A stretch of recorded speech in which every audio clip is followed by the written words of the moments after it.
ये थी धोखेबाज नंबर 103। अगला नंबर आपका।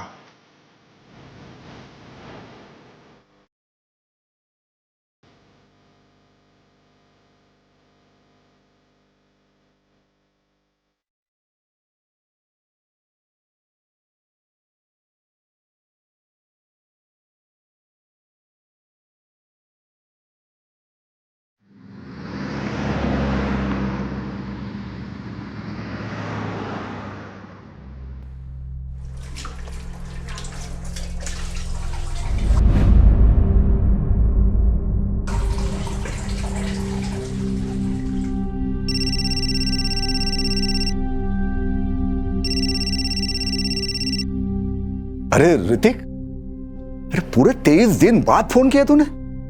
बेटा हफ्ते में एक फोन तो किया कर। कैसा है तू? ठीक हूँ पापा। एक गुड न्यूज है। तू इंडिया आ रहा है? तो तू आ रहा है? कौन सी फ्लाइट से आ रहा है बता, मैं एयरपोर्ट पे लेने आ जाता हूँ। नहीं पापा, एली प्रेग्नेंट है। क्या? अरे ये तो और भी खुशी की बात है। मैं कल ही आस पड़ोस में मिठाई बांट देता हूँ। हाँ, और मैं पहली वाली फ्लाइट पकड़ के चला आता हूँ वहां पर। अरे बच्चे का ख्याल रखने के लिए कोई ना कोई होना चाहिए ना वहां पर। मैं आता हूँ। पापा ये इंडिया नहीं अमेरिका है। हम लोग एनी के लिए एक मेड रखने वाले हैं। ये हम वैसे ही बहुत खर्चे होते हैं। डिलीवरी के बाद मैं आपको एक वीडियो कॉल कर दूंगा। हाँ बेटा, वीडियो कॉल ही सही। पोते का मुंह वीडियो कॉल पर देख लेंगे। बेटा ऋतिक, आज अगर तुम्हारी माँ जिंदा होती तो बहुत खुश होती। कौन सी माँ पापा, पहली या दूसरी?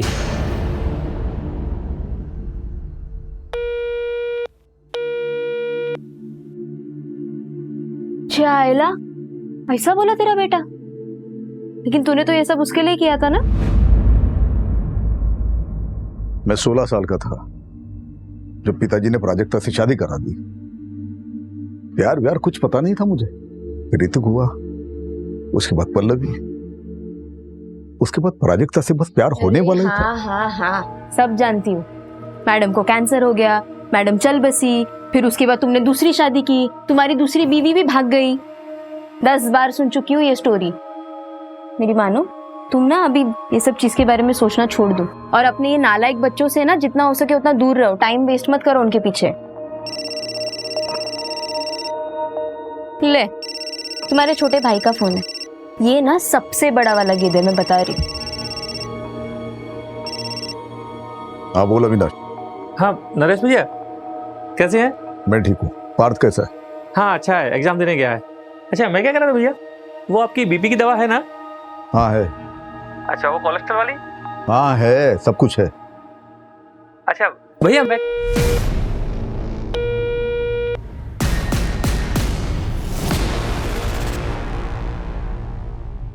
पापा दवाई का टाइम हो गया, आप दवाई ले लो, उठ जाओ। अरे वकील साहब। हाँ नमस्ते अंकल। नमस्ते नमस्ते। अरे कैसी है तबीयत? अरे भाई तेरे जैसा वकील ऐसे बीमार पड़ा रहेगा तो तेरे क्लाइंट को तो जज फांसी पे चढ़ा देगा। अरे नरेश तू भी। अरे आशीष बेटा, तो अंकल के लिए 2 चाय लेकर आ। हाँ नहीं चाय नहीं, चाय अभी पी के आ रहा हूँ। रेखा ने बनाया था, तू बैठ। अरे नरेश, वो डिजिटल कॉइन्स के नाम बताओ जो पढ़ने वाले हैं। अरे अंकल, कोई कॉइन्स वाइन्स का दाम बताने की जरूरत नहीं है इनको। कैसे दाम कैसे फ्लक्चुएट होते रहते हैं उसके ऊपर नीचे, उनकी तरह ना इनका भी बीपी ऊपर नीचे होता रहेगा।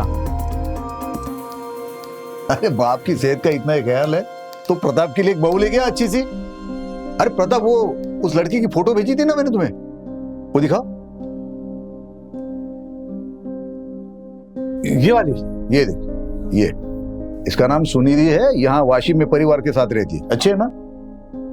हाँ, अब मुंह से आवाज नहीं निकलेगी है? देखो लड़की अच्छी है तो मुझे पसंद है। अगर खानदान अच्छा हो तो तुम बात आगे बढ़ाओ। ठीक है, तो मैं इसके पिताजी के साथ बात करता हूँ और उनका नंबर तुझे मैसेज कर देता हूँ। हाँ ये ठीक है। अब तू आराम कर, मैं कपिल की दुकान पे जा रहा हूँ।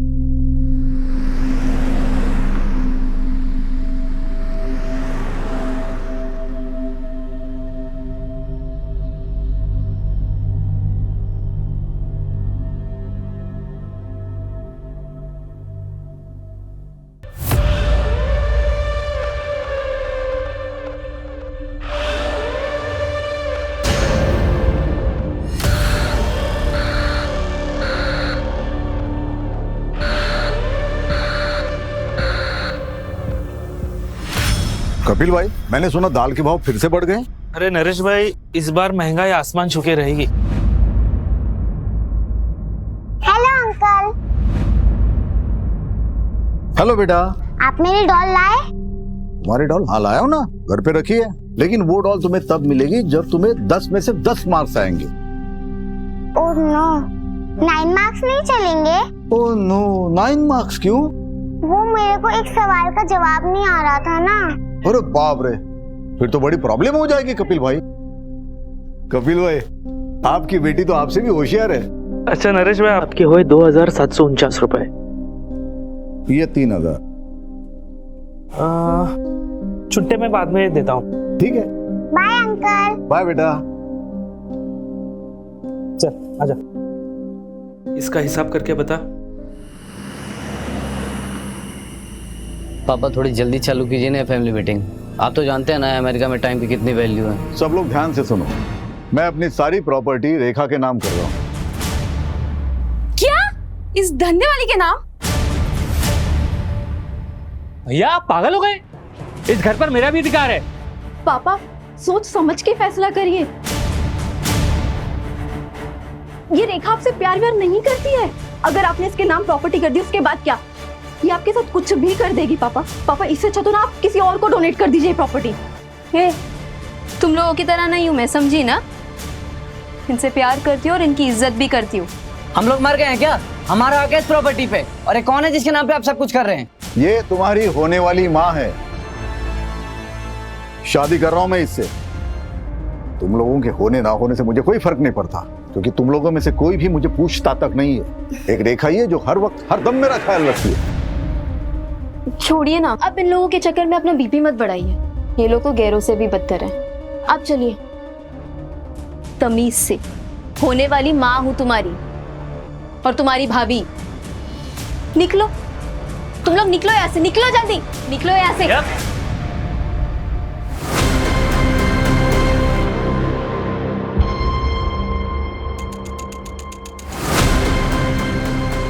बुढ़ापे में दिमाग खराब हो गया पापा जी का। घी अगर सीधी उंगली से ना निकले तो उंगली टेढ़ी करनी पड़ती है।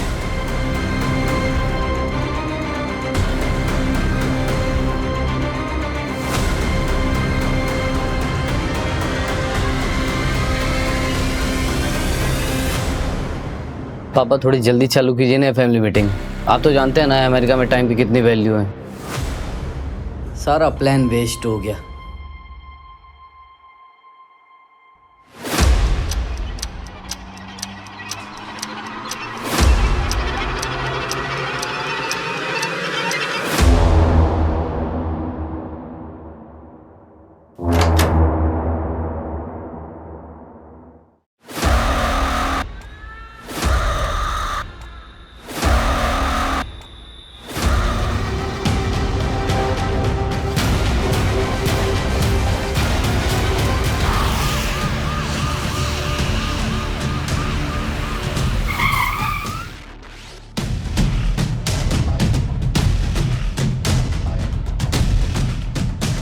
सर, विक्टिम की मंगेतर ने बॉडी देखकर हमें इन्फॉर्म किया।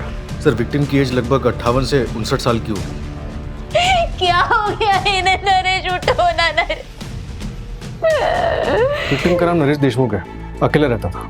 फैमिली, एक बेटी है जो यहीं कमलाबाद में रहती है, बेटा यूएस में रहता है और एक छोटा भाई है जो यशवंत कॉलोनी में रहता है। सबको इन्फॉर्म कर दिया है सर।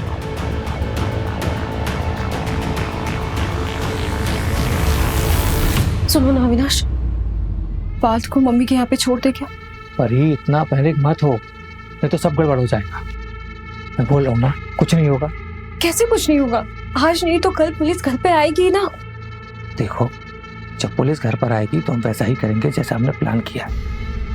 तुम अगर इतना घबराओगी तो सब गड़बड़ हो जाएगा। और वो देखा, उसका भी इंतजाम कुछ कर देता हूँ।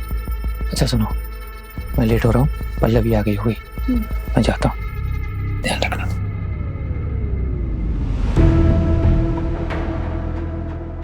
कल रात को 8 बजे तक मैं ऐसे निकल गई थी। बाद में फोन पे बात भी हुई हमारी।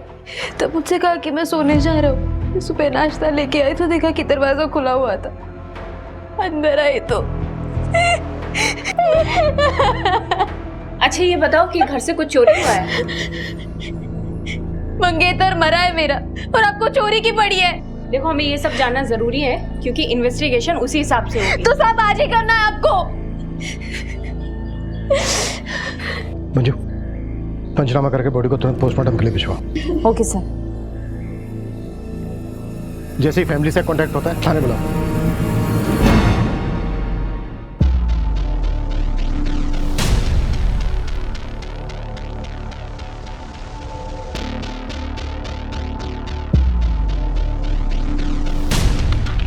सूरज ऊपर चेक किया? No sir, sorry sir.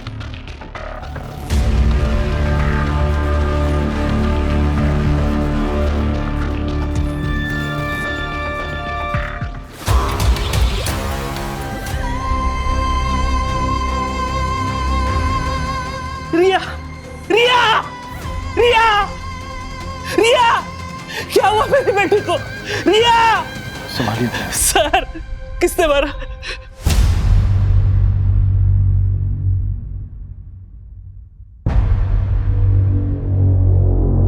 रिया, नरेश भाई रिया के लिए एक पिता की तरह थे। वो उसे ट्यूशन पढ़ाते थे। कई बार वो पढ़ते पढ़ते वही सो जाती थी। कल भी रिया गई थी ट्यूशन पढ़ने उनसे? नहीं, मैंने उसे नरेश भाई के छुट्टे पैसे लौटाने भेजा था। क्यों क्यों भेजा?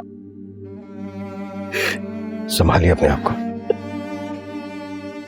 तो जब रिया वापस नहीं आई तो आप उसे नरेश जी के घर देखने नहीं गए? मैं दुकान पे था देर रात तक। हमेशा की तरह मुझे लगा शायद वो वहीं सो गई होगी। मुझे जाना चाहिए था, मेरी बच्ची बच जाती। रिया की माँ कहाँ है? 3 साल पहले मुझे और रिया को छोड़कर भाग गई।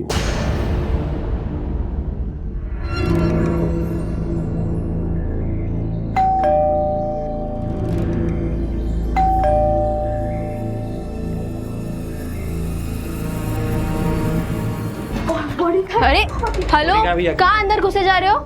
कहाँ है पापा की बॉडी? पुलिस वाले ले गए। और हाँ, तुम दोनों को भी थाने बुलाया। और तुझे यहीं छोड़ गए? हाँ, उन्होंने कहा कि घर वालों को भेज देना। अक्सर असली दुश्मन घर वाले ही होता है ना। चल पल्लवी। वैसे कल रात के झगड़े के बारे में मैंने अब तक पुलिस वालों को नहीं बताया। हाँ, अगर चाहती तो बता सकती। मतलब क्या है तेरा? कल रात को ही तुम लोगों के साथ उनका झगड़ा हुआ। या आप पागल हो गए? इस घर पर मेरा भी अधिकार है। और कल रात को ही उनका मर्डर भी हो गया। अब इसका मतलब तुम निकालोगे या मैं पुलिस वालों को बताऊं? क्योंकि वो एकदम परफेक्ट मतलब निकालेंगे नहीं। सुन, वो मेरे भैया थे और पल्लवी के पिता। खून का रिश्ता है हमारा उनसे। और तू ना हमसे दूर ही रहना। चल पल्लवी।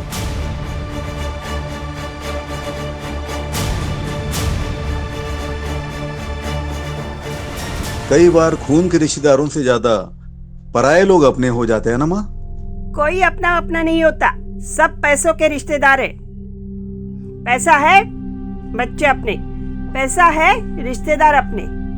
पैसा खत्म, रिश्ता खत्म। तू क्यों फिक्र कर रहा है? तेरे पास तो इतना सारा पैसा है। तेरी गाड़ी आई? अरे नहीं माँ, इस उम्र में गाड़ी लेके क्या करूंगा। मैं सोच रहा हूँ पल्लवी को गाड़ी लेके दे दूं। वो बेचारी स्कूटी से जाती है कॉलेज। कितनी बार समझाया तुझे, पर तू नहीं समझता। लुटा दे अपनी सारी दौलत अपने नालायक रिश्तेदारों पे, लेकिन जब तू मरेगा ना, तेरे कफन के लिए किसी के पास से पैसा भी नहीं निकलेगा। तो तू दे दे ना कफन। हाँ, दे दूंगी ना। ये चादर तूने ही दी है ना, यही दे दूंगी। शहर में हुए डबल मर्डर ने पूरे खोपोली के लोगों को सकते में डाल दिया है। इस चौंका देने वाले मर्डर ने एक बार फिर से पुलिस प्रशासन पे सवाल उठाया है। क्या शहर के लोग सेफ हैं? देखिए, बॉडी पोस्टमार्टम के लिए भेजी गई है। 24 घंटे बाद आपको दे देंगे। पापा तो बहुत अच्छे आदमी थे, भला उन्हें ऐसे कोई क्यों मारेगा? क्यों झूठ बोल रही पल्लवी? सर मैं आपको बताता हूँ। दरअसल भैया एक नंबर के अड़ियल इंसान थे। भाभी के जाने के बाद उन्होंने ऋतिक को अमेरिका भेज दिया, तो जिससे उनकी अय्यासी चलती रहे। सर आप देखना, पीएम की रिपोर्ट आने वाली है, उसमें पक्का उनको एड्स निकलेगा। चाचू, आप ये क्या कह रहे हैं? हाँ तो झूठ क्या बोल रहा हूँ, जो सच है वही बता रहा हूँ। तो रेखा को पता था ये सब? उसे क्या ही फर्क पड़ता है, वो तो खुद एक धंधे वाली थी। रेखा तो मंगेतर थी ना नरेश जी की। हाँ, दिमाग खराब हो गया था पापा का। कल रात आप लोग कहाँ थे? अपने घर पे पापा से मिलने गए थे, फिर सब अपने अपने घर आ गए। सब एक साथ मिलने गए थे, जाहिर सी बात है कोई खास वजह होगी। कल रात पापा अपने प्रॉपर्टी का बंटवारा करने वाले थे। तो हो गया बंटवारा?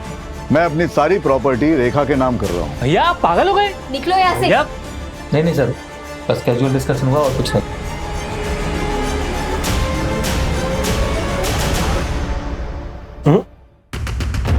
फैमिली में प्रॉपर्टी के बंटवारे को लेकर डिस्कशन कभी कैजुअल नहीं हो सकता।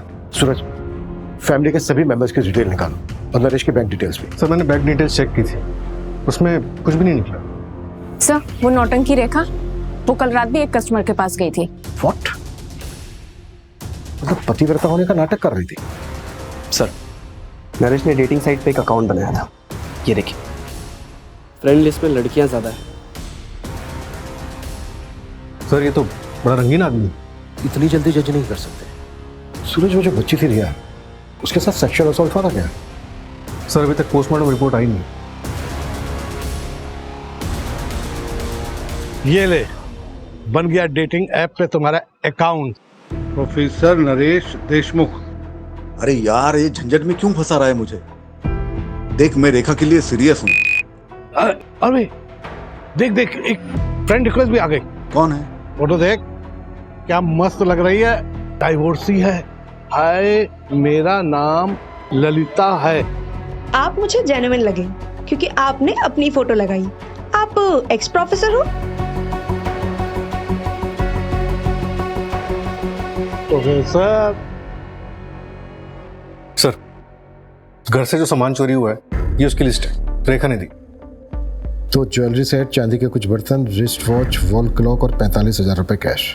सूरज, सभी ज्वेलर्स और खबरों को एक्टिवेट कर दो। कहीं भी कोई ज्वेलरी बेचने आता है तुरंत हमें इन्फॉर्म करें। फ्रेंड्स,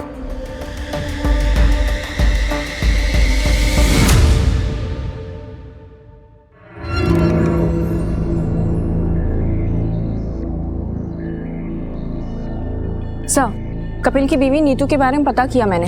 रत्नागिरी से है। वहाँ उसका मायका भी है और 8 महीने से वहाँ वो किसी आदमी के साथ रह रही है। कपिल ने अपनी बीवी को डिवोर्स दिया था क्या? पता नहीं सर, लेकिन नीतू ने कभी रिया को ले जाने की भी कोशिश नहीं की। अविनाश, हाँ? उस रात झगड़े के बाद तुम वापस घर नहीं आए थे? कहाँ गए थे? वो अपने एक दोस्त के यहाँ गया था। क्यों? ऐसे ही।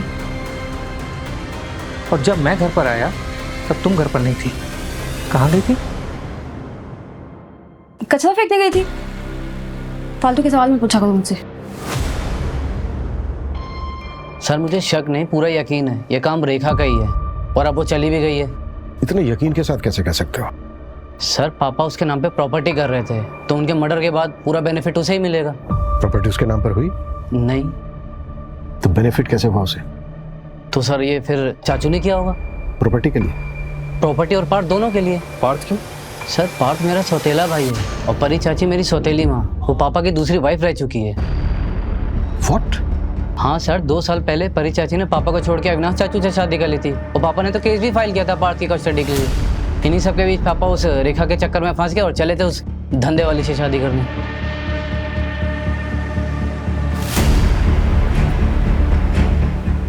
तुम इंडिया कब आए? कल ही आया था सर। मैं जाऊँ?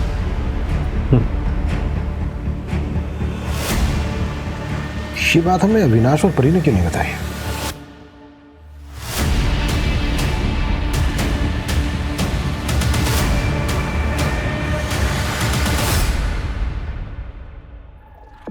सर रेखा की माँ बीमार है, इसलिए वो गांव गई भी। रेखा की माँ है भी या नहीं? सर, पोस्टमार्टम रिपोर्ट आ गई है। नरेश की मौत 31 मार्च की रात को 9 से 1 के बीच में हुई थी। और घर के मेन डोर पर कोई फोसेंटी के निशान नहीं थे। शायद कातिल नरेश के जानने वाला था। कॉल रिकॉर्ड्स और फोन लोकेशन कब तक आ गई? कल तक आ जाएगी सर। या कि पोस्टमार्टम रिपोर्ट का क्या हुआ?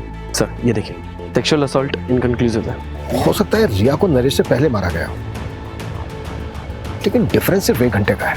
तो क्या मेन टारगेट रिया थी?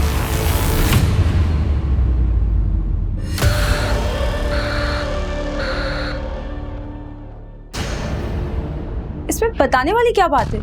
हम लोग ऑफिशियली अलग हुए थे और इस बात को 2 साल हो चुके हैं। हम सबके बीच में वैसे भी सब ठीक ही चल रहा था। पार्थ की कस्टडी को लेकर केस चल रहा था आप लोगों के बीच, और आप कह रही हैं कि सब कुछ ठीक चल रहा था। देखिए, आपको मुझ पे शक है ना, तो पहले जाइए सबूत लेके आइए, फिर बात करेंगे हम। तो हम ले ही आएंगे। पहले ये बताइए कि विनाश कहाँ है? ऑफिस गए।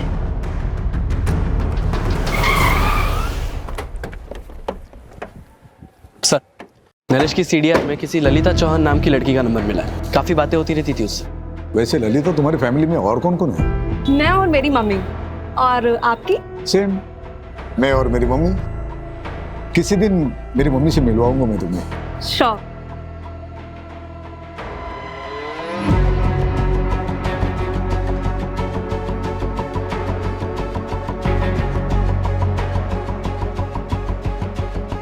देखो ललिता, मुझे गलत मत समझना, मैं एक दोस्त की तरह मिलने आया हूँ तुम्हें। और ये ऐप पे जो अकाउंट है ना, वो मैंने नहीं बनाया था, मेरे दोस्त ने बनाया था मेरे नाम से, और ऑलरेडी मेरी एक मंगेतर है।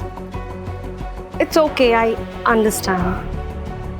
एक्चुअली मुझे आपसे एक हेल्प चाहिए थी। आप RM सहानी कॉलेज में प्रोफेसर थे ना? हाँ। मैं वहाँ जॉब के लिए अप्लाई करना चाहती हूँ, तो क्या आपकी कुछ मदद मिल सकती है? अरे बिल्कुल करूंगा। वहाँ के प्रिंसिपल तो मेरे दोस्त है, बहुत अच्छे दोस्त है। मैं बात करता हूँ उनसे, तुम सिर्फ इंटरव्यू दे के आना। Thank you so much. क्या? लेकिन नरेश जी की माँ तो है ही नहीं। अरे लेकिन ऐसे कैसे हो सकता है? उन्होंने तो मुझे अपनी माँ की फोटो दिखाई थी और वो उनसे मुझे मिलाने भी वाले थे। अच्छा, तुम्हें नरेश जी ने कभी कुछ और बताया, या फिर उनके बारे में कोई ऐसी बात जो इन्वेस्टिगेशन में हमारी हेल्प कर सके? पता नहीं आपके लिए कितना हेल्पफुल होगा, पर नरेश जी ने बताया था कि उनका एक भाई है। क्या नाम है उसका? हाँ, अविनाश। वो थोड़े अजीब हैं, अडल्ट साइट्स और डार्क वेब देखने के आदी हैं। हेलो, क्या? ओके, मैं आती हूँ। तुमने सीधे डीसीपी ऑफिस में कंप्लेंट डाल दी? अरे तुम्हें हमारे पास आना चाहिए था ना। तो तुम्हें ये लगता है कि तुम्हारी वाइफ नीतू ने रिया को मारा है? लगता नहीं है मैडम, मुझे यकीन है, क्योंकि उस दिन नीतू यहीं खोपोली में थी।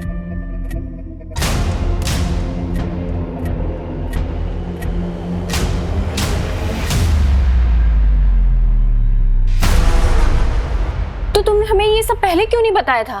बेटी की लाश हाथों में थी मैडम, मेरा दिमाग सुन्न हो गया। तो जब याद आया था तब पुलिस स्टेशन आना चाहिए था ना। तुम तो पहुंच गए सीधे डीसीपी ऑफिस। हम गरीबों की कौन सुनता है मैडम, और मैं देख रहा हूँ आप लोग सिर्फ नरेश भाई के मर्डर की जांच कर रहे हो। आप लोग ये मान चुके हो कि जो कुछ हुआ है वो नरेश भाई के लिए हुआ है, और उसमें मेरी बेटी रिया की जान गई। लेकिन इसका उल्टा हुआ है मैडम, रिया को नीतू ने मारा है और उसमें नरेश भाई मरे। हाँ सुनो, एक नंबर ट्रैक करो, अर्जेंट है। नीतू शर्मा नाम है, नंबर भेजती हूँ मैं।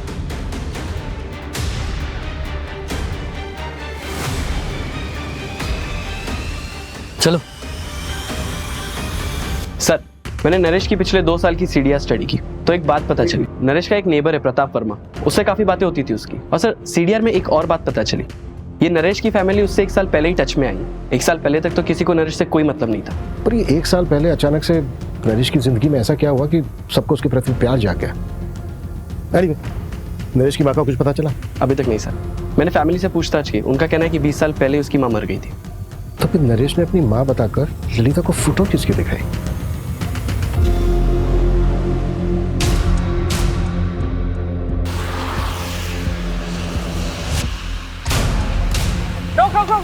रोक।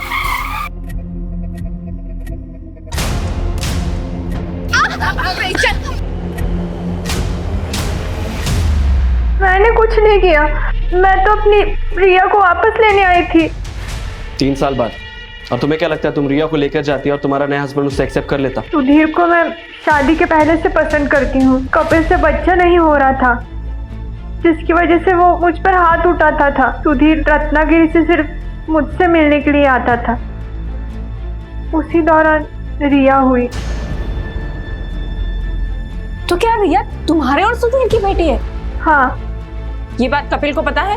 पता नहीं, पर रिया से मेरी फोन पर बातें होती रहती थी। उसने बताया पिछले महीने कपिल ने उसका ब्लड टेस्ट करवाया था। सर, मैंने रिकॉर्ड चेक करवाए हैं। 3 हफ्ते पहले कपिल ने अपना और रिया का डीएनए टेस्ट करवाया था, जिसमें ये कंफर्म हुआ है कि कपिल रिया का फादर नहीं है। व्हाट? कपिल को उठाओ और तब तक नरेश के मोहल्ले में जाकर ये पता करो कि नरेश कैसा आदमी था। नरेश को इन्वेस्टमेंट का बहुत अच्छा नॉलेज था। वो डिजिटल कॉइन्स के नाम बताओ जो बढ़ने वाले हैं। अरे अंकल, कोई कॉइन्स वाइन्स का दाम बताने की जरूरत नहीं है इनको। नरेश ने 2014 में डिजिटल कॉइन्स में 3 लाख रुपए इन्वेस्ट किए थे और अभी 2021 में उसने उन्हीं कॉइन्स को बेचा 34 करोड़ रुपए में। 34 करोड़? कहाँ है ये 34 करोड़? हमने तो उनका बैंक अकाउंट चेक किया था, उसमें तो कुछ भी नहीं मिला। अबे 34 करोड़ कहाँ है ये तो मुझे नहीं पता, लेकिन ये नरेश के रिश्तेदार जो उसके पीछे दुम हिलाते घूम रहे हैं वो सिर्फ उस 34 करोड़ के लिए। 34 करोड़ ना नरेश के बैंक अकाउंट में है और ना ही उतना पैसा उसके घर में मिला। हाँ सर, पूरे 34 करोड़ रुपए गायब है। आखिर इतना सारा पैसा उसने रखा कहाँ होगा? और सर 1 साल से इतना पैसा रखना क्राइम को खुला इन्विटेशन देने के बराबर है। सर, कपिल फरार हो गया है। उसके घर में ताला लगा है और नंबर भी स्विच ऑफ आ रहा है।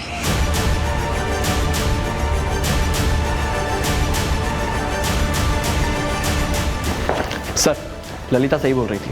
मैंने नरेश के ऑनलाइन ड्राइव से ये फोटो रिकवर किया है। पता करो कौन है ये। Yes sir.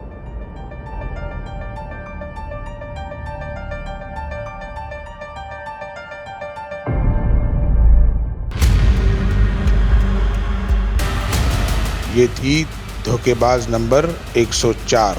तो नरेश की बेटी पल्लवी, उसका एक लड़की के साथ अफेयर है। व्हाट? हाँ सर, सुनिधि नाम है उसका। ये देख, ये इसका नाम सुनिधि है, यहाँ वाशिम में परिवार के साथ रहती। दोनों लिव इन में रहते हैं। नरेश ने इन दोनों को अलग करने की भी कोशिश की थी। देखो सुनिधि, मैंने तुम्हारे लिए बहुत अच्छा लड़का देखा है, अच्छी फैमिली से, मेरे दोस्त प्रताप का बेटा है, वकील फैमिली से।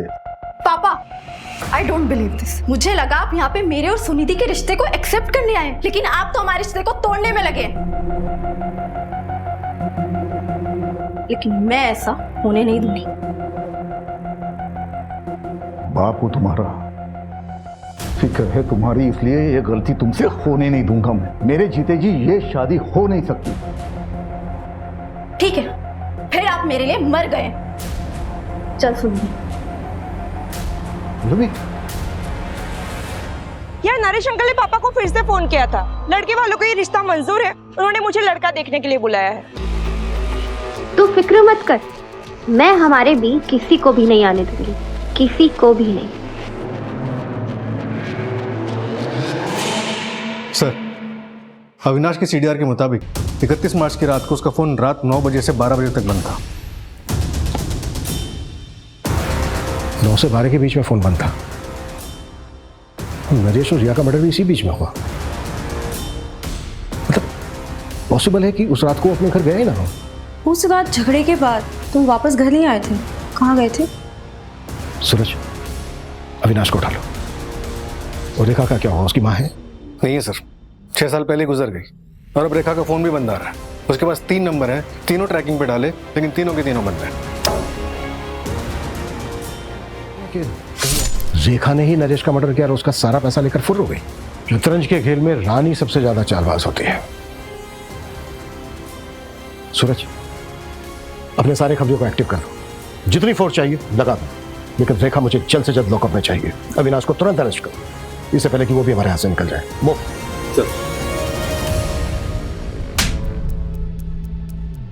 याद आया? हाँ, वो 34 करोड़ वाली बात। मुझे पता था कि भैया के पास 34 करोड़ रुपए हैं, पर मैंने नरेश भैया का मर्डर नहीं किया सर। 31 मार्च की रात को अपना मोबाइल फोन बंद करके कहाँ गया था तुम? वो मैं अपने एक दोस्त के यहाँ गया था। दोस्त का नाम और नंबर बोल। बंसी नाम है उसका, नंबर मेरे मोबाइल में है, मैं देख के बताता हूँ आपको। उसकी जरूरत नहीं है, नंबर है हमारे पास 733219। रेखा का नंबर है ये। क्राइम की रात को रेखा अपने क्लाइंट से मिलने गई थी और वो क्लाइंट तुम।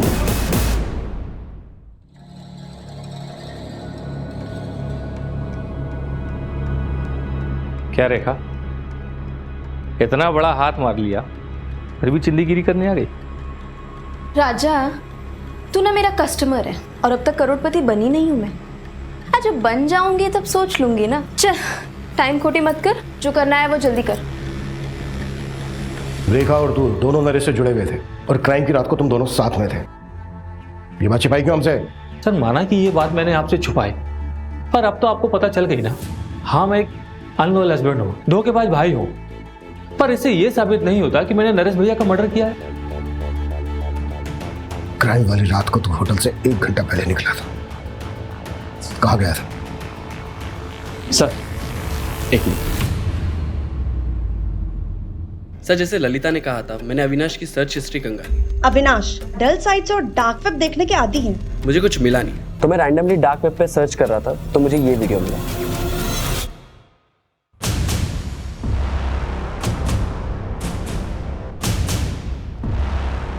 कौन है ये लोग? ट्रैक किया जा सकता है इनको? पॉसिबल है, पर टाइम टेकिंग है सर। लेकिन मुझे आपको और एक चीज़ दिखानी है। ये देखिए, उस वीडियो के बाद मैंने थोड़ा और सर्च किया तो मुझे ये साइट मिली, जो कि नरेश के मरने के 3 दिन बाद बनाई गई थी, और इसी पे वो दोनों वीडियो अपलोड किए गए थे। ये देखिए, नरेश का वीडियो। और तो और सर, नरेश के नाम से ही अपलोड किया गया है। वीडियो का टाइटल है नरेश देशमुख पनिशमेंट। कैसा पनिशमेंट है? और वो जो दूसरा वीडियो बता रहे थे वो? हाँ सर। मंजू, ये वही लड़की है ना जिसके साथ नरेश चैट करता था? हाँ सर, ललिता, और इससे मैंने बात भी की थी। विपुल, ये वीडियो जिसने अपलोड किया है उसको ट्रैक करने की कोशिश करो। ये बंदा जल्द से जल्द चाहिए मुझे। Okay sir. मेरा नाम कपिल गुप्ता है, मैं खोपोली महाराष्ट्र का रहने वाला हूँ। मुझे आप लोगों से एक जरूरी बात कहनी है। सर, अपलोडर का आईपी एड्रेस ट्रैक हो गया है। ये देखिए, ये वीडियो आज सुबह ही अपलोड हुई है। धोखेबाज की तलाश जारी है। अगर आपको भी किसी ने धोखा दिया है तो उसका प्रोफाइल हमें भेजिए, उसकी सजा हम तय करेंगे। ये तो खुलेआम सुपारी उठा रहा है। नहीं सर, हर कोई डार्क वेब एक्सेस नहीं कर सकता। आईपी एड्रेस क्या है? शॉकिंग है सर, ये देखिए। ये मास्क तुम्हारे घर से मिला है और डार्क वेब का जो आईपी एड्रेस है वो तुम्हारे फोन का है। सर, हम लोग सिर्फ फेक मर्डर सीन शूट करते थे, वायरल होने के लिए। हमने नरेश का मर्डर नहीं किया है। तो तुम अपने फादर को उनके नाम से बुलाते हो? मेरा कोई बाप नहीं है, सिर्फ एक माँ है। इस लड़की के साथ क्या किया? कौन है ये? हम नहीं जानते। ये बच्चे नरेश का मर्डर करेंगे मुझे नहीं लगता। नरेश का मर्डर बहुत ही ब्रूटली हुआ है। सर, वो बूढ़ी औरत, उसको ट्रेस कर लिया है, लोकेशन मिल गई उसकी। गुड। कपिल की लोकेशन मिली? नहीं सर, कपिल अभी भी फरार है। चलो तब तक बूढ़ी औरत से मिलते हैं। Okay sir. सर, उस बूढ़ी औरत को ओल्ड पुणे हाईवे पे देखा गया है।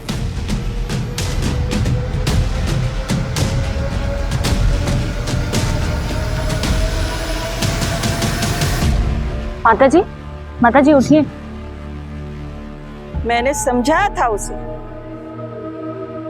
लेकिन उसने मेरी बात नहीं मानी। उसने जब झूठ बोलने के लिए कहा था तभी मैं समझ गई थी, जरूर इसके साथ कुछ होने वाला है। कैसा झूठ लाजू? माँ, ये देख, कुछ कपड़े लाया हूं तुम्हारे लिए। क्या? अच्छे है ना? मैं क्या बोल रहा हूँ, कब तक तू ऐसे सड़कों पे पड़ी रहेगी? चल ना, घर चलना। अरे बाबा, अपने घर की महाभारत झेल चुकी हूँ मैं। बेटा और बहू ने सड़कों पे फेंक दिया, अब तेरे घर की महाभारत झेलूं? मुझसे नहीं होगा। अरे माँ, मेरे घर में महाभारत होने के लिए घर में कोई होना भी तो चाहिए। क्यों? पैसों की बात सुनकर कोई नहीं आया? सोचा था 34 करोड़ का झूठ बोलूंगा तो सारे दौड़े चले आएंगे, सारे साथ में रहेंगे, फैमिली साथ रहेगी, अच्छा लगेगा। तो कोई फायदा नहीं हुआ। उन्हें प्यार नहीं है मुझसे, पैसों के लिए फोन करो, दिखावे के लिए फोन करो। तो क्या वो क्रिप्टो की 34 करोड़ वाली बात झूठ थी? और नहीं तो क्या। अरे अरे साहब, 34 करोड़ होते तो राजा की तरह नहीं रहता।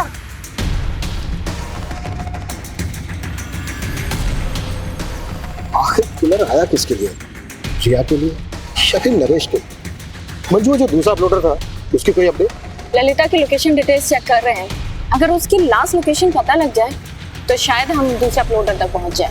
सर एक और बात, कपिल ने अभी एक वीडियो अपलोड किया है ऑनलाइन जिसमें उसने पब्लिक से गुहार लगाई है कि पुलिस उसे झूठे केस में फंसा रही है। तो फिर भागा क्यों कर रहा है?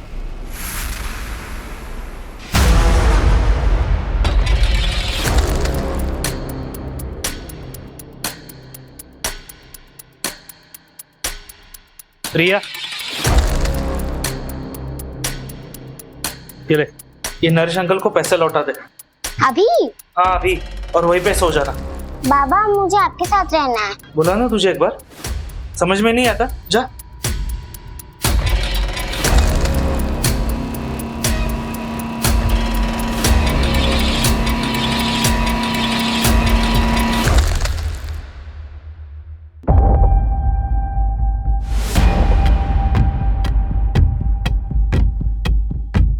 मंजू मेरे केबिन में आओ।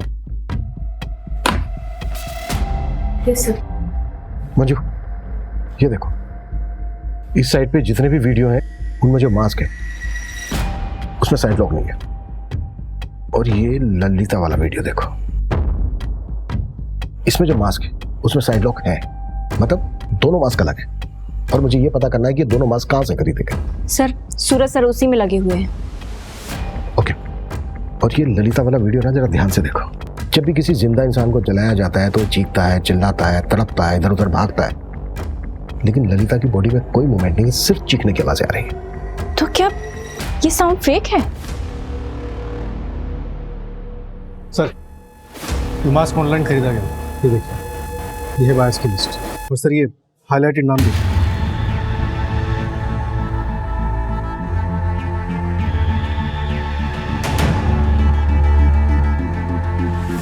मंजू, लोकेशन ट्रैक हो गई है, मैंने तुम्हें डिटेल्स भेज दी।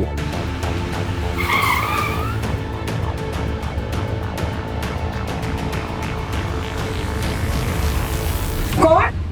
Room service.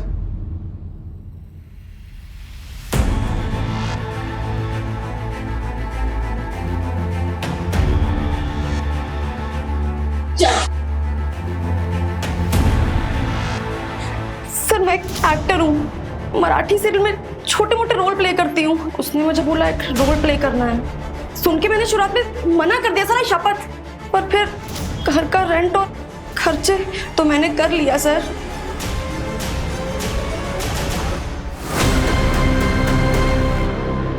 अरे नरेश, वो डिजिटल कॉइन्स के नाम बताओ जो बढ़ने वाले हैं। अरे अंकल, कोई कॉइन्स वाइन्स का दाम बताने की जरूरत नहीं है इनको।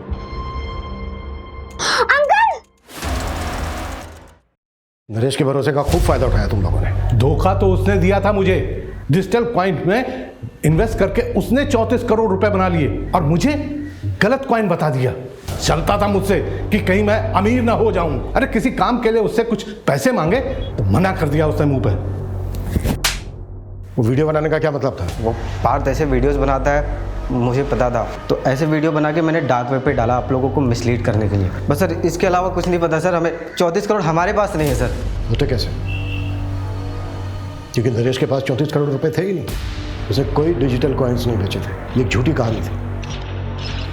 तो पापा ने हमारा प्यार पाने के लिए झूठ बोला, और इस वजह से हुआ पापा का मर्डर। हाँ, प्रताप, आशीष और ललिता को हमने मर्डर और साइबर फ्रॉड के आरोप में अरेस्ट कर लिया है। देखो, ये क्राइम भले ही उन्होंने किया, पर इस क्राइम को हवा तुम लोगों ने दी। तुम लोगों का प्यार पाने के लिए उन्होंने एक झूठी कहानी गढ़ी और वही कहानी सबको बोली। उन्हें लगा शायद पैसों का लालच, पैसों की भूख तुम लोगों को उनके पास वापस ले आएगी, पर वो गलत थे, क्योंकि तुम लोग तो लौटे ही नहीं। और उस झूठी कहानी ने गिद्धों को निमंत्रण दिया, जिसकी वजह से वो अपनी जान गंवा बैठे। और उनके साथ वो बच्ची रिया भी बेवजह मारी गई। ये जिंदगी बहुत छोटी है, इसे अपनों के साथ बहुत प्यार से गुजारिए। कभी उन्हें अकेलेपन का एहसास नहीं होने देना चाहिए।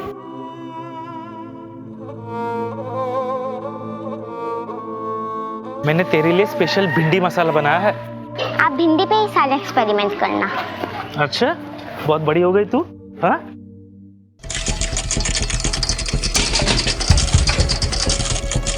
एकदम चौकन्ने रहो। रोको रोको।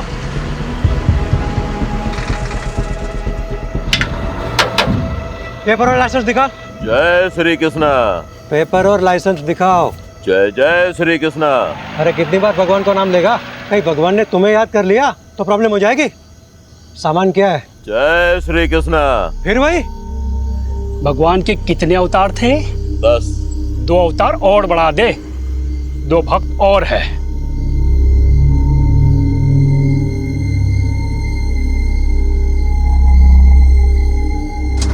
चल निकल, चल जान दे से। रुक, क्या कर रहे हो? अरे चलना यार, तू भी क्या इतना सोचता है? रुक, ले पकड़। ये देख 12,000 है, इसमें 3 हिस्से होंगे।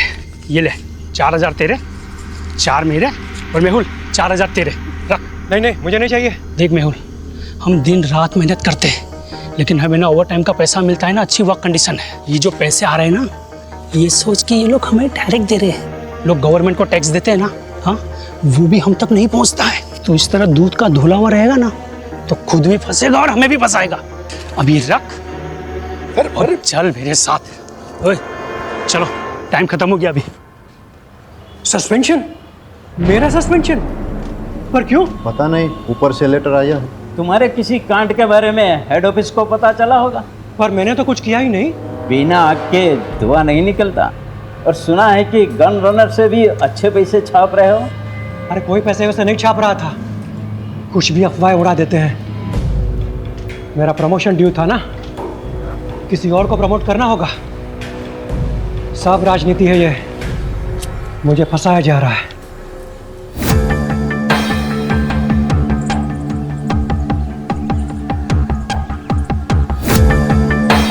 मैं मेहुल मेहता, खंभात पुलिस में कांस्टेबल हूँ।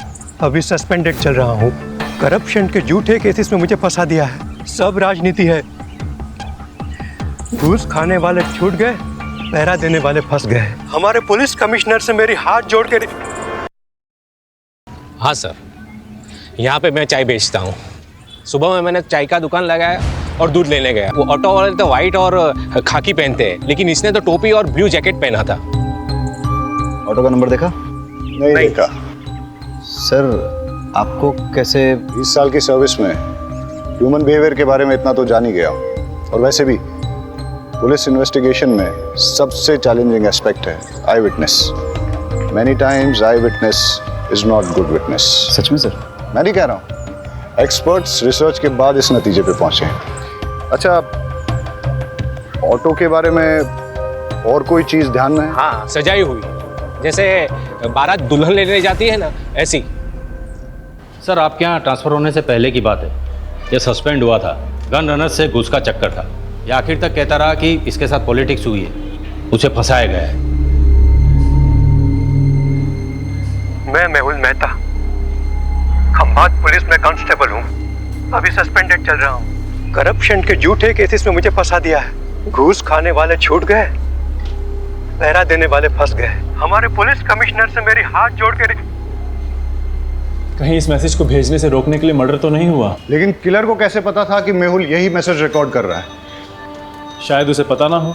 मर्डर ने सुपारी ली, मर्डर किया और चला गया। रेमी, ये वही है ना जिसके खिलाफ डिपार्टमेंटल इंक्वायरी चल रही थी गन रनिंग रैकेट के मामले में? हाँ सर, ये वही। तो सबसे पहले हम गन रनर्स पे फोकस करते हैं। Yes sir. सर, मुझे लगता है मेहुल को गन रनर्स के बारे में कुछ ऐसा पता चल गया था जो गन रनर्स नहीं चाहते थे कि हम तक पहुंचे। सर, हो सकता है मेहुल के हाथ कुछ ऐसे सबूत लगे हों जिससे वो इलीगल गन सप्लायर्स को अंदर कर सके और उसकी वापस बहाली हो जाए। सर, मैंने तो ये भी सुना है कि वो सरकारी गवाह बनने के लिए तैयार था। सर, एक ऑटो चोरी की खबर आई है। इंटरेस्टिंग। उधर ऑटो चोरी हुआ है और इधर किसी ने ऑटो में जाके मर्डर किया है। वाघेला, तुम इस ऑटो की चोरी को इन्वेस्टिगेट करो रहीमी के साथ। Yes sir. Right now. Pathak, case बहुत ही सेंसिटिव है। सस्पेंडेड ही सही, लेकिन ये आदमी हमारे डिपार्टमेंट का है। इसकी कोई भी न्यूज़ मीडिया तक नहीं जानी चाहिए। ये देखिए साहब, रोज की तरह कल रात को भी मैंने अपनी ऑटो यहीं पे लगाई थी। सुबह देखा तो गायब। अब समझ में नहीं आता कौन ले गया होगा। आपको किसी पे शक? मेरा मतलब किसी ने जानबूझ के आपको परेशान करने के लिए कुछ? खामखा मेरे बेटे का नाम तूने पुलिस के सामने लिया ना, तो मैं तुम्हारा कुचबर बना दूंगी। लूंगा। सर, इसी का बेटा है, एक नंबर का हलकट है, हलकट। जतिन नाम है उसका। हमेशा घूमने के लिए मेरा ऑटो मांगता रहता है। मैं मना करता रहता हूँ ना, इसीलिए शायद चुरा कर ले गया। कुछ भी मत बोल। शांति रहो। आपको इतना कॉन्फिडेंस क्यों है कि जतिन ने चुराया होगा? कोई और भी तो हो सकता है। साहब सुबह से मेरा ऑटो और इसका बेटा दोनों गायब है। फोन भी बंद करके रखा है उसने साहब। शायद उसी ने। ये सही कह रहे हैं? आपका बेटा सुबह से गायब है? क्या कपड़े पहने थे उसने? अब ऑटो से कपड़ों का क्या लेना देना साहब? तुम्हें सिर्फ जवाब आपको, उल्टा सवाल मत पूछो सर से। पता नहीं साहब, मेरे उठने से पहले ही चला गया वो तो। आप उसके सारे फ्रेंड्स की लिस्ट और कॉन्टैक्ट नंबर दीजिए और आप ऑटो की डिटेल्स दीजिए। जी। शहजाद, आप ट्रैफिक डिपार्टमेंट में अलर्ट कर दीजिए। सारे ट्रैफिक डिपार्टमेंट के पास ये मैसेज जाएगा कि ऑटो चोरी हो गया है, तो कहीं ना कहीं से कोई ना कोई लीड जरूर मिल जाएगी। Okay sir. ऑटो नंबर क्या है?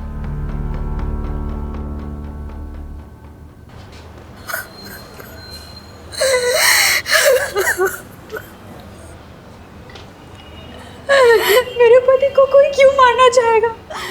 उन्होंने किसी का क्या बिगाड़ा था? आप अपने आप को संभालिए।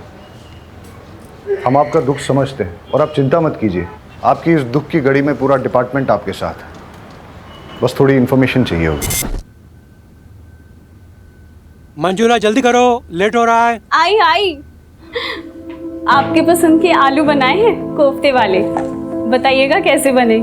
अरे तुम्हारे हाथों की बनी हर सब्जी पकवान ही लगती है। सच कहता हूँ, तुम्हारे हाथों में जादू है।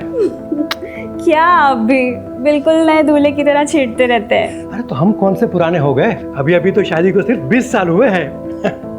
अच्छा एक बात बताओ, शाम को क्या लाऊं, खाखरा या फाफड़ा?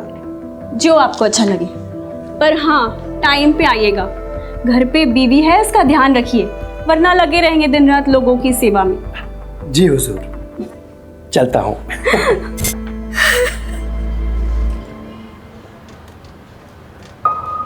वो रोज टिफिन लेकर जरूर निकलते होंगे, लेकिन पुलिस स्टेशन नहीं आते थे।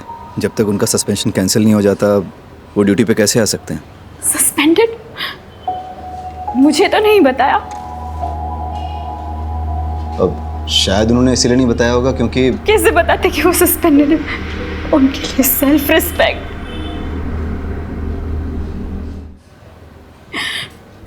पूछिए जो पूछना चाहते हैं। इलीगल गन रनिंग गैंग के बारे में उन्होंने कभी आपसे बात की? नहीं, वो ऐसे किसी काम में नहीं उलझते थे। वो सब डिपार्टमेंटल पॉलिटिक्स था, उन्हें फंसाया जा रहा था। अच्छा, उन्हें कभी किसी ने कोई धमकी दी हो? मेरी जानकारी में तो नहीं। अब कोई प्रॉपर्टी डिस्प्यूट या कोर्ट कचहरी का मैटर? नहीं। आपके मायके से कोई अनबन? कैसी बातें कर रहे हैं आप? हमने कोई बाकी का शादी थोड़ी ना की थी जो मेरे बाबू बगड्डा से लेकर उन्हें मारने निकले। सॉरी, मेरा मतलब वो नहीं था। अच्छा, अब आप जा सकती हैं। हमें ज़रूरत होगी तो हम खुद आपको बुलाने से पहले आ जाऊंगी। बस मेरे पति को न्याय मिलना चाहिए, मेरे पति के कातिल को छोड़ना नहीं।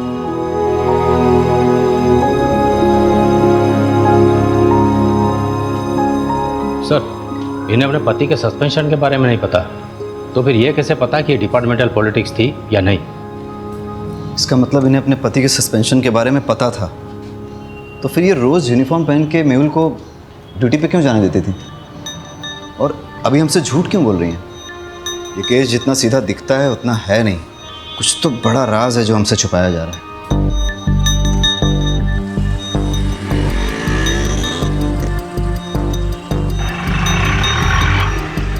सर, आरटीओ रिक्शा ने दोनों के फ़ोन टैप किए हैं। कुछ मिसिंग रिक्शा और कुछ ऐसे ऑटो वालों की लिस्ट बनाई है जो क्रिमिनल एक्टिविटीज़ में इन्वॉल्व रहे हैं, लेकिन मेहुल मर्डर केस से किसी का कोई कनेक्शन नहीं दिख रहा। हेलो सर, फूलबाग में 2 लड़कों पे हमला हुआ है। हालत बहुत गंभीर है। वाघेला सर, तुम ये ऑटो वाली इन्वेस्टिगेशन पे फोकस करो। Yes sir. फाटक, लेट्स गो। रेमी कहाँ है?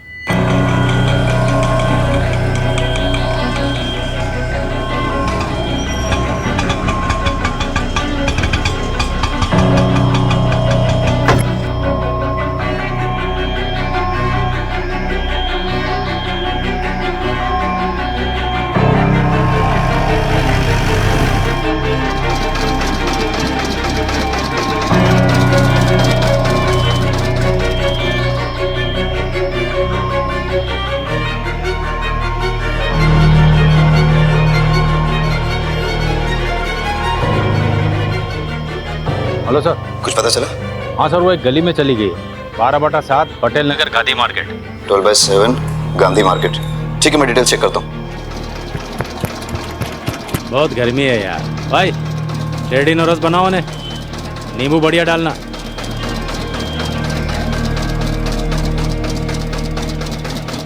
दिल्ली या बम्बई के डिजाइनर से बना है ये बंगला, मस्त बंगला है। काश अपने पास वैसा बंगला होता तो ये जो जूस है ना, बंगले में बैठ के मस्त एसी चला के पी रहा होता। ऐसा बंगलो चाहिए, बंगलो वाली जैसा बनना पड़ेगा। मतलब कैसा? आउटलाइन का काम करना पड़ेगा, झोल झपाटा। मतलब क्राइम? भाई ईमानदारी से तो सिर्फ रोटी मिलती है, अगर उस पर घी चाहिए ना तो उंगली और कानून दोनों टेढ़े करने पड़ेंगे। ये जो बंगले वाला है वो 20 रुपये जूस का।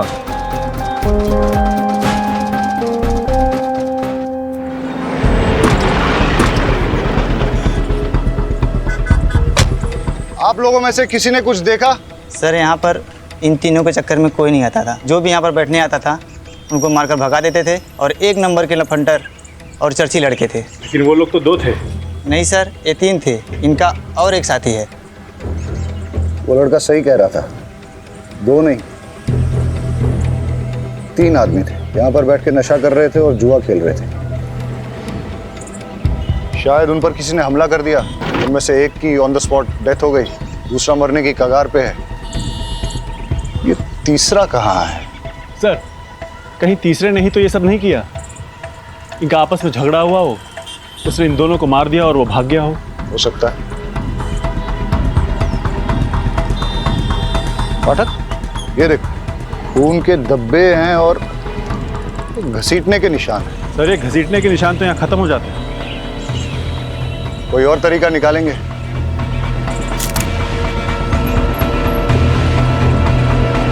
पाठक,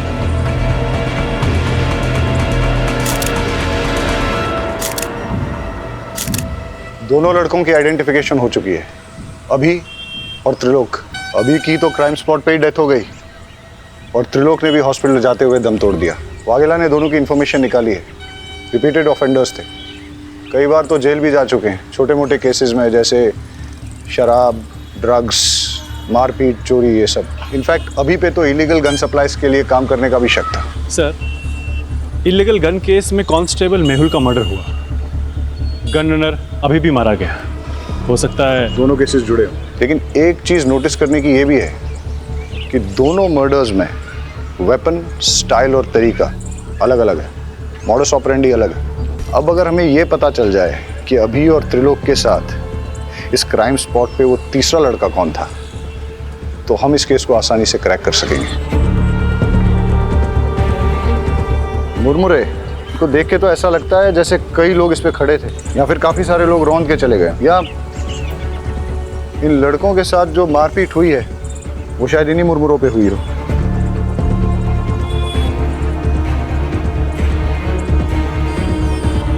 पाठक, एक चीज नोटिस की, ये बेल नहीं है, सूखे मुरमुरे हैं। इनमें प्याज, टमाटर, मिर्ची मसाला कुछ भी नहीं मिला। ऐसा सूखा मुरमुरा तो बहुत कम लोग खाते होंगे ना। तो सर बेचने वालों को ऐसे लोग याद रह सकते हैं? हो सकता है कि आसपास ही कोई मुरमुरे की दुकान है। कुछ देर पहले कोई बिना मसाला सेव प्याज का मुरमुरा ले गया था। हाँ, एक आदमी आया था। दिखता कैसा था? उसने सफेद रंग की शर्ट पहनी थी और बहुत गुस्से में भी था। और वो गया किस तरह?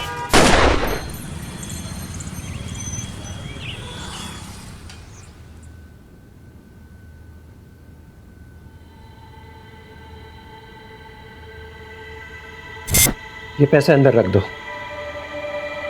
पैसे? पर सैलरी आने में तो अभी 10 दिन बाकी हैं। हाँ, वो ऊपर की कमाई है। ऊपर की कमाई? आपको तो कितना फक्र था कि आप एक पैसा घूस नहीं लेते, आप ऐसा क्यों कर रहे हैं? जब से पता चला है तुम्हारी एक ही किडनी है, हिम्मत टूटने लगी है। अब ना तो किसी बात का कोई फक्र होता है और ना ही किसी बात पे अड़े रहने की ताकत मिलती है। लेकिन तुम घबराओ मत, सब ठीक हो जाएगा।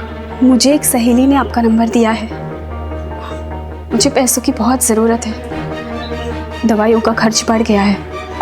जी, मैं आवाज़ निकाल सकती हूँ, पर किसी से मिलना तो नहीं होगा ना? आवाज़ अभी जी। हाय, आपको याद आ रही है मेरी? जी। ओके, क्या करूं मैं आपके लिए? सब कर सकती हूँ। गैस कीजिए ना, मैंने क्या पहना है, या शायद नहीं। ठीक है सर। जी सर, वैसे कैश मिलेंगे या अकाउंट में कैश देंगे तो बेटर ही होगा। दवाई हाथों हाथ खरीद लूँगी, अकाउंट में डालेंगे तो हस्बैंड को पता चल जाएगा। जी थैंक यू सर।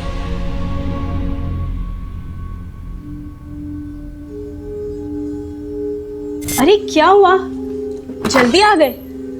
तबीयत तो ठीक है? हाँ ठीक है। कुछ हुआ है क्या? अरे नहीं नहीं, कुछ नहीं हुआ, मैं नहा लेता हूँ।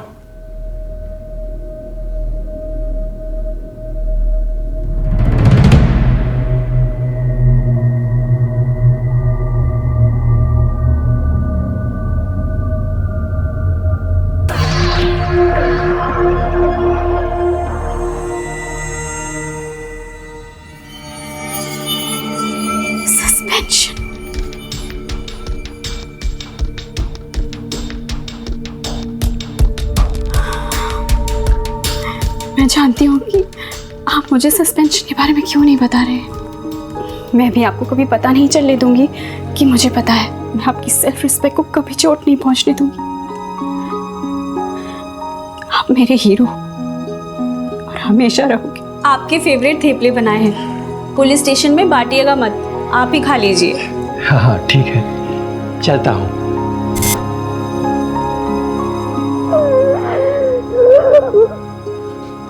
टीचर, 2 पैसे का आदमी, तूने मेरे बेटे को इस केस में घसीटकर अच्छा नहीं किया। फालतू का धमकाइए मत, मैंने उसे किसी भी केस में नहीं घसीटा।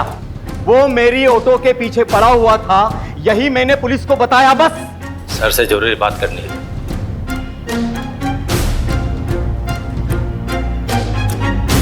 सर, मंजुला जिस आदमी से मिलने गई थी उसका नाम राकेश नाथ सिंह है। वो एक इलीगल सेक्स चैटलाइन चलाता है, लेकिन उसका इलीगल गन रनिंग रैकेट से कोई कनेक्शन नहीं है। हो सकता है कनेक्शन हो। मतलब ये कि ये जो 2 लड़के मारे गए थे ना चाकू से, इनके फ़ोन रिकॉर्ड चेक किए हैं मैंने। एक अनलिस्टेड नंबर दोनों के फ़ोन में सेव है। ये देखो, अब सुनो। क्या चाहिए जानू आज? वही जो रोज चाहिए होता है। मैं क्या पहनी हूँ जानना चाहते हो? एक बैकलेस ड्रेस जिसमें मेरे थाई तक स्लिट है। कलर गैस करो। सुन लिया? वो सेक्स लाइन। ये दोनों लड़के इसी नंबर से रेगुलर बात करते थे। सर आप क्या सोच रहे हैं? मंजुला का राकेश नाथ सिंह से क्या कनेक्शन है? मंजुला क्या सेक्स लाइन में काम करती थी? मेहुल का सस्पेंशन इलीगल गनिंग रैकेट के कारण हुआ। समझ गया मैं, उन लोगों की कुंडली निकालता हूँ। आज सुबह से 3 क्राइम हुए। पहले एक ऑटो की चोरी हुई, उसके बाद कांस्टेबल मेहुल का मर्डर, उसके बाद 2 लड़कों को पीटा गया जिसमें से एक ऑन द स्पॉट मर गया, दूसरे ने हॉस्पिटल पहुंचने से पहले। पता नहीं ये गिनती कब रुकेगी। लो, पुलिस स्टेशन से कॉल है।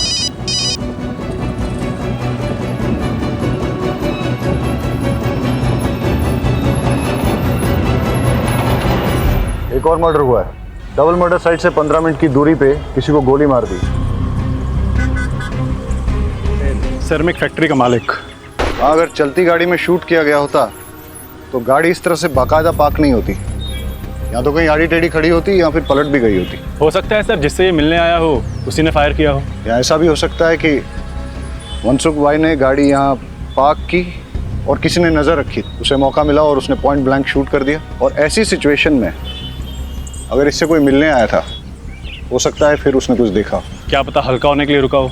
वो भी हो सकता है, लेकिन सवाल अभी भी बना हुआ है कि मनसुख भाई को किसने मारा और क्यों मारा। सर, उन बच्चों से बात करते हैं। बेटा, क्या देखा आपने? हम पहले तो बहुत डर गए थे। उसका चेहरा दिखाई दिया आपको? नहीं, हम तो बहुत दूर थे और वो उधर चला गया। अच्छा, उसने किस तरह के कपड़े पहने थे? शायद डार्क कलर की पैंट थी और रेड शर्ट था। नहीं नहीं नहीं नहीं नहीं, शर्ट पे रेड कलर की डिजाइन थी। बेटा ये वाला कलर था? देखो बेटा, ये इन सारे पैटर्न्स में कौन सा? बेटा तुम्हें कुछ भी अगर सिमिलर लगे तो अंकल को बता देना। मेहुल मर्डर केस का क्या अपडेट है? सर मेहुल की वाइफ मंजुला पर नजर रखे हैं, साइबर सेल को इन्वॉल्व किया है। ठीक है, कुछ इंपॉर्टेंट इन्फॉर्मेशन मिलती है तो अपडेट करो। Yes sir. और सर अभी और त्रिलोक के डबल मर्डर केस की कॉल डिटेल्स मैंने आपको मेल कर दी है। ठीक है। साइबर सेल का कहना है कि ये सारे कॉल्स इंटरनेट के थ्रू रोटेट किए थे, इसलिए इन्हें ट्रेस करना थोड़ा मुश्किल होगा, लेकिन फिर भी वो ट्राई कर रहे हैं। मतलब मंजुला और राकेश नाथ का इन कॉल से कनेक्शन है या नहीं, ये साबित करना मुश्किल होगा। फ़ोन करने वालों के फ़ोन रोटेट होते हैं, लेकिन रिसीव करने वालों के फ़ोन को अगर हम टैप करें तो सब सुनाई देगा। करेक्ट। अगर मंजुला का राकेश नाथ के धंधे से कुछ कनेक्शन है तो हम उसका फ़ोन टैप करके ये पता कर सकते हैं।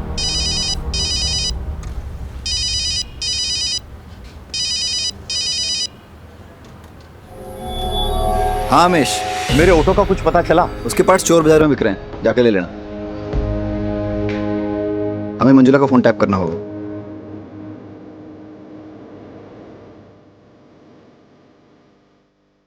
सुमन आंटी, मैं थोड़ा बिजी हूँ, अब जरा बाद में आ सकती हो? बहुत अर्जेंट है बेटा। अभी 1000 सवाल पूछेगी।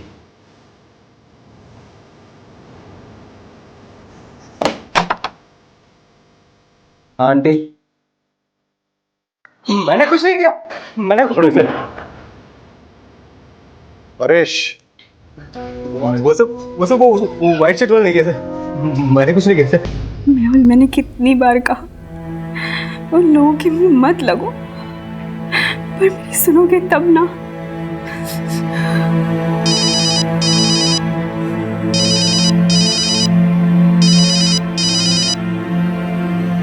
हाँ जी, आज मैं आपके लिए क्या कर सकती हूँ? कैसी दिखती हो तुम? गोरी, बहुत गोरी, मलाई की तरह और लंबी, 5 फुट 6 इंच फिगर है, 40, 26, 38। मुझे लो नेक ब्लैक ड्रेसेस बहुत अच्छे लगते हैं। अरेस्ट कर लें? लेकिन धाराएं कौन सी लगाएंगे, चार्जेस क्या लगाएंगे? अरे जब हमें पता चल गया है कि मंजुला राकेश नाथ के लिए सेक्स चैट पे काम करती है तो हमें क्या करना चाहिए? डालो इसे लॉकअप में। अरे अंकल रुकिए। अंकल ये अंकल तो कुछ अलग ही डिजाइन दिखा रहे हैं, जैसे होली में शर्ट होती है ना वैसे कलर की शर्ट। अभी और त्रिलोक का मर्डर तुमने किया है ना? नहीं सर, मैंने कुछ नहीं किया। पाठक, फॉरेंसिक से पता करो कि इसकी शर्ट पर सिर्फ इसका ब्लड है या फिर अभी और त्रिलोक का भी। और अगर वो कंफर्म करते हैं कि तीनों का ब्लड है तो फिर इससे पुलिस के उस तरीके से पूछताछ करो जिसके बारे में इसने सुना तो होगा लेकिन न कभी देखा होगा और ना ही कभी महसूस किया होगा। सर, शर्ट में मेरे अलावा अभी और त्रिलोक का भी खून था, पर मैंने उन्हें नहीं मारा। शक्ल याद है उसकी? स्केच वाले को बुलाओ और इसके हिसाब से स्केच बनवा लो। परेश झूठ भी तो बोल सकता है। हो सकता है उसका अपने दोस्तों के साथ झगड़ा हुआ हो, झगड़े में उसे चोट आई हो और उसने अपने दोस्तों को मार डाला हो और फिर उसने मनसुख का मर्डर करके सारा इल्जाम एक मनगढ़ंत आदमी पर डाल दिया हो। मुश्किल तो आज का दिन ही है। एक ही दिन में 1 चोरी और 4 मर्डर्स। इससे पहले कि ये गिनती बढ़े हमें इसकी जड़ तक जाना होगा। Let's get back to the drawing board. इस केस में हमारे पास 2 थियरीज हैं। पहली थियरी कि परेश ने ही अपने दोस्तों अभी और त्रिलोक का मर्डर किया है और उसके बाद मनसुख भाई का भी मर्डर किया। परेश की शर्ट पर अभी और त्रिलोक के खून के सैंपल्स मिले हैं, इससे ये थियरी स्ट्रांग हो जाती है। लेकिन इस सारी थियरी में मेहुल के मर्डर का कोई कनेक्शन नहीं बैठता। और सर दूसरी थ्योरी क्या है? बताता हूँ। पहले हम आज के दिन को शुरू से ही एनालाइज करते हैं। सुबह 6 या 6:30 के पहले प्रताप नगर से एक ऑटो चोरी हुआ। ऑटो ओनर का नाम अमीश परमार। इसके बाद 10:30 के आसपास पहला मर्डर होता है। Victim constable Mehul Mehta. Location Moti Nagar, जो कि प्रताप नगर से करीबन 20 किलोमीटर की दूरी पर है। वहाँ हमें एक चाय वाला विटनेस मिलता है जो हमें ये बताता है कि किलर ऑटो में आया था और उसने एक ब्लू जैकेट और कैप पहन रखा। इसके बाद करीबन 1 घंटे के बाद ट्विन मर्डर्स होते हैं। लोकेशन फूलबाग, जो कि मोती नगर से करीबन 8 किलोमीटर की दूरी पर है।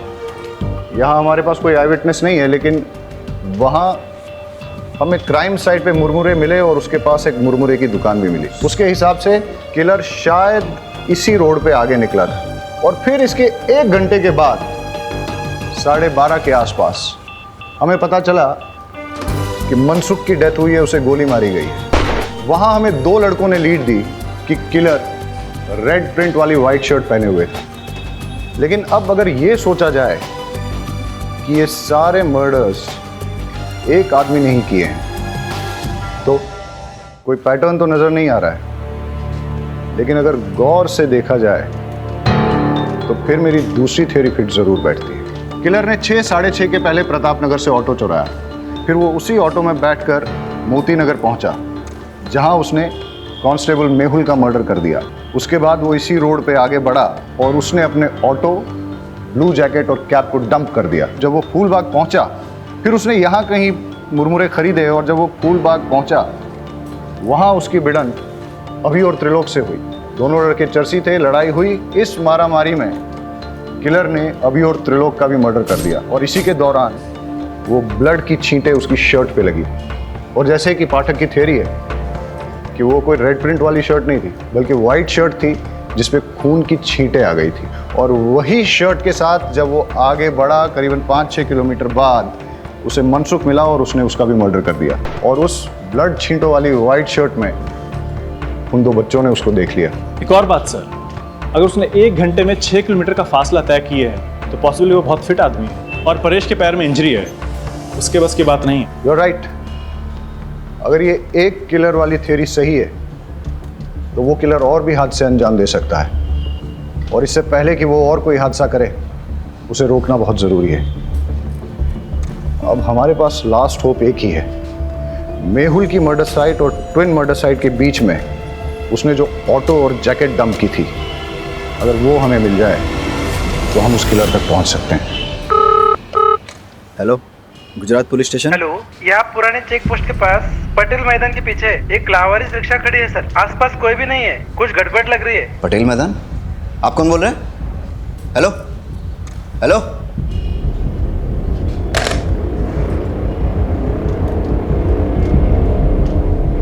सर लगता है वो ऑटो मिल गया है। कौन सा, चोरी वाला या मेहुल मर्डर केस वाला? सर वो चोरी की कंप्लेंट वाला। कहाँ?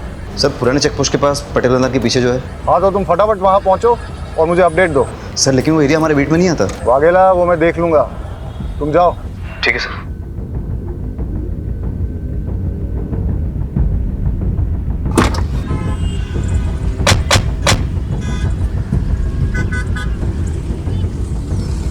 पहले मर्डर की साइट ये है और उसके बाद के सारे मर्डर एक के बाद एक इस दिशा में हुए। अगर क्रिमिनल एक है तो वो इधर से आया होगा, मेहुल को मारकर उधर गया होगा।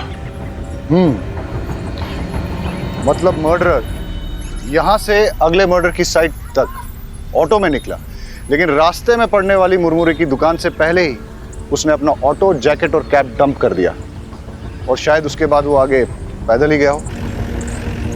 रोको रोको रोको, फाटक चेक करते हैं। लगता है ये वही ऑटो है जो मेहुल मर्डर केस में यूज हुआ है।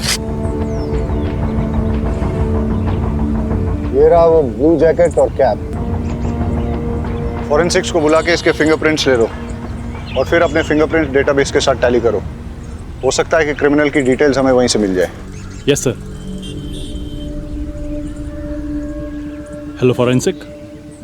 वाघेला, बाईपास रोड के पास हमें वो ऑटो मिला है, उसकी डिटेल्स निकालनी है। सर पर ऑटो तो पुराने चेक पोस्ट के पास पटेल मैदान के पीछे मिला है। मैं उस ऑटो की बात कर रहा हूँ जो मेहुल मर्डर केस में इस्तेमाल हुआ था। सर पटेल मैदान वाले ऑटो का नंबर प्लेट अमीश के ऑटो से मैच होता है। इंजन और चेजी नंबर कंफर्म किया है। ग्रेट, मैं तुम्हें इस ऑटो का नंबर भेजता हूँ, पता करो कि इसका ओनर कौन है। अब हमें इस ऑटो का मालिक ही बताएगा कि ये मर्डर्स किसने, कब, क्यों और कैसे किए। Okay sir.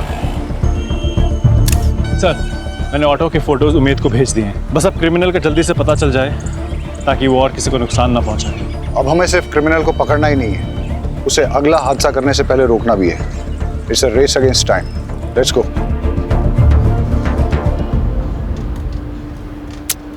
एक भी फिंगरप्रिंट मैच नहीं हो रहा है। कहाँ से आया है और आखिर चाहता क्या है? सर, मेहुल मर्डर केस में जो ऑटो इस्तेमाल हुआ है वो फैज शेख का है। मैं आपको उसका एड्रेस भेजता हूँ। Yes sir. और यहाँ छाव में बैठ के मुरमुरा खाया होगा। यहीं पे उनकी झड़प भी हुई होगी, यहाँ उनकी जान ले ली। इतना गुस्सा? गुस्से ने कई साधुओं को शैतान बनाया है। एनीवेज, फिर यहाँ से वो निकला और इस तरफ आगे गया। आगे जाके कहीं उसे मनसुख भाई गाड़ी में मिले। किसी बात पे दोनों में झगड़ा हुआ होगा और मनसुख भाई को भी मार दिया, लेकिन इस बार गन से। इतने लोगों से झड़प, अलग अलग वेपन से मर्डर्स, ना वजह समझ में आ रही है और ना ही मकसद, और ना ही इसमें कोई पैटर्न। क्रिमिनल इन्वेस्टिगेशन की दुनिया में कभी कभी कोई पैटर्न न मिलना भी एक पैटर्न होता है। ये सब शुरू हुआ था किलर के ऑटो में बैठने से। अब वो उस ऑटो में पैसेंजर था या ड्राइवर, ये तो उस ऑटो का मालिक फैज शेख ही बता सकता है, जो उस अबेंडन्ड ऑटो का मालिक है। हेलो अमीश, तुम्हारी चोरी हुई ऑटो मिल गई है। एक मिनट रुको। कौन है तुम? अमीश की ऑटो चुरा ले ना? क्या नाम है तुम्हारा? और ये कौन है? जतिन। तूने मुझसे झूठ बोला। तुमने तो कहा था ना ये ऑटो तुम्हारा है। ये ऑटो लगभग मेरा ही है। इस ऑटो के मालिक अमीश चाचा के बेटे जैसा हूँ मैं। तुम मुझ पे भरोसा करो प्लीज। मेरे 4 ऑटो है। आप कौन से वाले की बात कर रहे हो?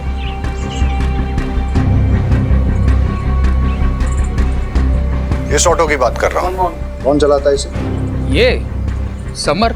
इस समर का कोई क्रिमिनल बैकग्राउंड या फिर कोई खास बात जानते हो उसके बारे में? साहब, क्रिमिनल बैकग्राउंड का तो पता नहीं, पर ये बेवड़ा जरूर है। वैसे वो पहले से पीता है, पर उसकी बीवी उसको छोड़ के गई है तो दिन रात नशे में धूत रहता है। मैंने तो उसको बोल दिया है कि अगर पी के ऑटो चलाया ना तो मैं मेरा ऑटो नहीं दूंगा। सर, परेश ने अभी और त्रिलोक को मारने वाले का स्केच भेजा है, ये देखिए।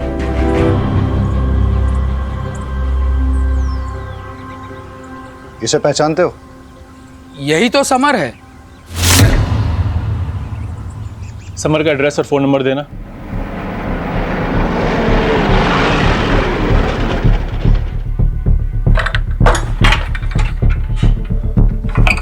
ताला तोड़ दो।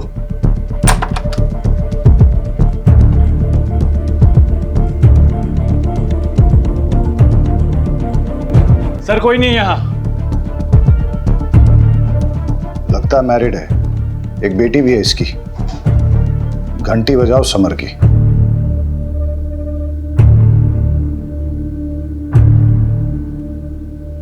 समर, हम जानते हैं तुम क्या कर रहे हो। हम तुम्हारे घर पहुंच गए हैं, अभी भी टाइम है। रुक जाओ, अब तुम्हारी लोकेशन भी मिल जाएगी और तुम भी। जो आप मेरा मोबाइल ट्रैक करके यहाँ मेरे लोकेशन पे पहुंच जाओगे। उसके बीवी बच्चों के बारे में पता करो, दोस्तों और रिश्तेदारों सबको ढूंढ निकालो। उसने आज अपने घर पे अपनी बीवी और बेटी को वेलकम करने की तैयारी कर रखी थी, लेकिन लगता है कि वो लोग आए नहीं। हो सकता है इसी बात पे उसकी सनक गई हो और अब उसका नेक्स्ट टारगेट उसकी वाइफ और बेटी ही हो। बड़े सर कहाँ है? मुझे उनसे मिलना है। वो तो अभी बाहर गए। पुलिस वाले की मौत हो गई है। मुझे लगा कम से कम एक पुलिस वाले की वाइफ को तो जल्दी न्याय मिलता होगा। वो आपके पति के मर्डर केस के इन्वेस्टिगेशन के लिए ही गए। कातिल मिला? कौन है? देखिए, कातिल मिल जाएगा और उसे कड़ी से कड़ी सज़ा होगी। आप भरोसा रखिए। आपसे एक बात कहना था। आपको अगर पैसे की ज़रूरत हो तो मैं आपकी जॉब ढूंढने में मदद कर सकता हूँ, पर क्या? पर आपको गलत काम में फंस के अपनी ज़िंदगी दांव पे लगाने की ज़रूरत नहीं है।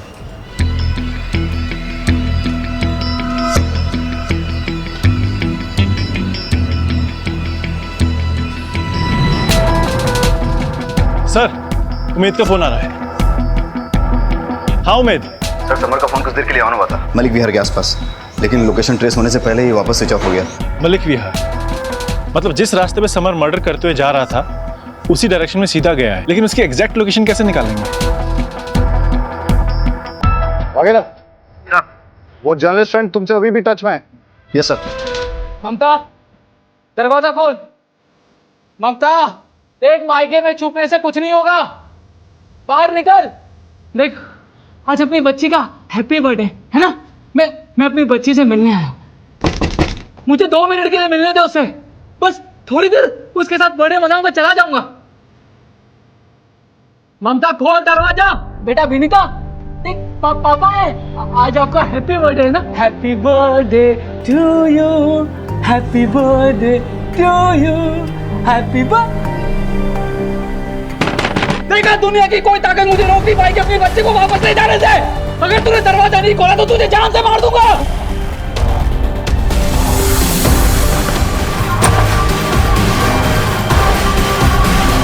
गौर से देखिए इस चेहरे को, ये समर है। आज सुबह से ये पागलों की तरह शहर में घूम रहा है। इसकी बीवी बेटी इसे छोड़कर जा चुकी है। गुस्से में इसने अपना आपा खो दिया है। ये एक वैश्य खूनी और दरिंदा बन चुका है। इस पुलिस डिपार्टमेंट में से सभी को चेतावनी दे दी गई। हेलो, टीवी में जो न्यूज़ बता रहे हैं ना, वो समर यहाँ ही आया हुआ है। आप जल्दी से एड्रेस दीजिए उसका।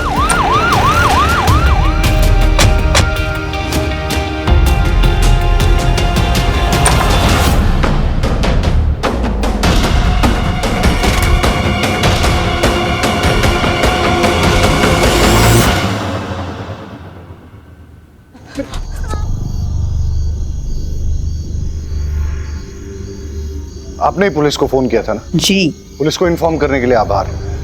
अंदर तो कोई है नहीं। आपको कोई अंदाजा है कि ममता और उसकी बेटी कहाँ गई होगी? आप ठीक है? मेरी बीवी मुझे छोड़ के चली गई, साथ में मेरी 8 साल की बच्ची को भी लेके गई। आज उसका हैप्पी बर्थडे है साहब। उसके लिए घर सजाया, खिलौने लेके आया, और वो मुझे अपनी 25 से बात तक नहीं करने देती, मिलने तक नहीं देती। क्या करता मैं? उठाई रिक्शा और चल पड़ा अपनी बच्ची को वापस लाने के लिए। तभी एक बाइक वाले ने आकर मेरी रिक्शा से टक्कर मारा और बेवजह मुझे मारने लगा। सर मार क्या? पुलिस, मेरे बच्चे को। वहां पर आपका जो पुलिस वाला था वो आराम से बैठकर वीडियो बना रहा था। मुझे मार के चला गया वो। मेरा दिमाग गया। फिर वो गाड़ी वाला आदमी, अगर तुम सब मेरे बीच नहीं आए होते ना तो ममता को जान से मार दिया होता मैंने। अरे मुझे अपनी बच्ची से मिलना है हर साल की तरफ। उसको हैप्पी बर्थडे बोलना है, उसके साथ बर्थडे मनाना है। इसमें मेरी क्या गलती थी? क्या गलती थी साहब?